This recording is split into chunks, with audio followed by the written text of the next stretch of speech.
The object is a reliever pump. It's salbutamol.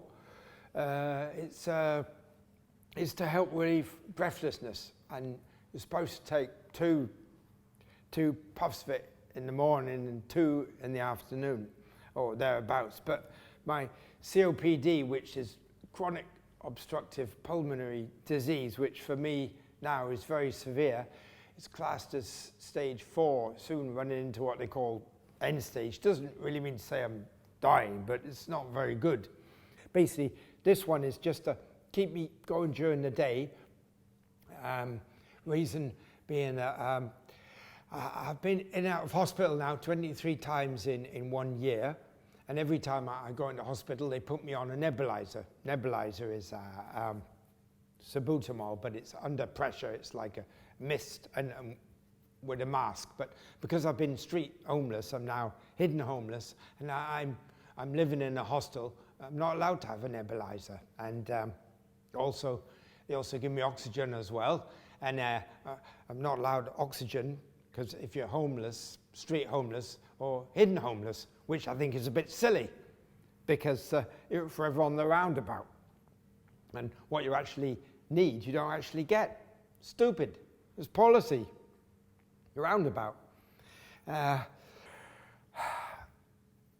In the last year, I first became aware of my breathlessness about 18 months before I hit hospital, and they admitted me, and then discharged me about 7-10 days later. Just before the discharge, I was noticing white growths on my legs, which I didn't know anything about. And anyway, they discharged me, and about a week later I went back and they said, you've got cellulitis on the legs. I had a cannula put in, I had a wristband put on. The doctor said you need to be admitted, and the CIC consultant in charge said no.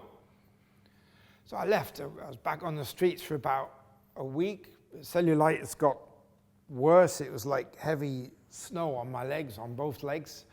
Same process again, cannula in, wristband in, and doctor said you need to be admitted.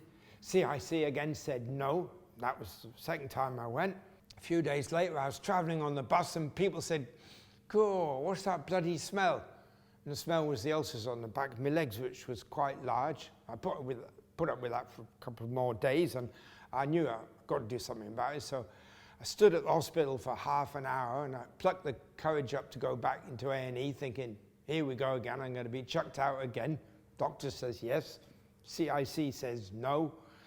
But I went into the actual accident and emergency. I saw the nurse, which they said you'll see one in 10 minutes, and I was seeing one in 10 minutes. And as soon as I walked into the consulting room, she went, "You got ulcers, haven't you?" And I said, "Yeah, I have." And he realized then that I needed to be admitted. So I'm on the roundabout now. I'm lying there now with quite a few people around me, and they're putting stuff together for me to go to the wards, and they said, "So where are you living at the moment?" And I said, "Well, actually, I'm homeless at the moment." Literally, people walked away from the bed. They took 2-3 steps back from me, and that told me everything. The body language from the staff on the hospital told me everything. Oh, one of these, eh? Homeless, looking for a free bed for the night. That's what I saw. And on the very last day, somebody sat on my bed with a bedside manner with doctors behind them, and they said, "We think you're fit for discharge now." I said, "Back to the streets again?" I think you need more training, more awareness going on. Imagine you're looking in a book, and the cover is homelessness, and then you're looking through the chapters. And we've all got chapters in our lives, childhood, teens, and then maybe relationships, maybe getting married, then looking at family, and then looking at death. We've all got different chapters in someone's life, but the all-encompassing thing is the person. It's not the label. So imagine it's a book and where I'm going to be maybe a year's time. Everybody's different.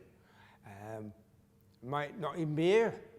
So this is that good opportunity to tell my life now, to get some of this down within the history of homelessness, because unfortunately I've lived a lot of it.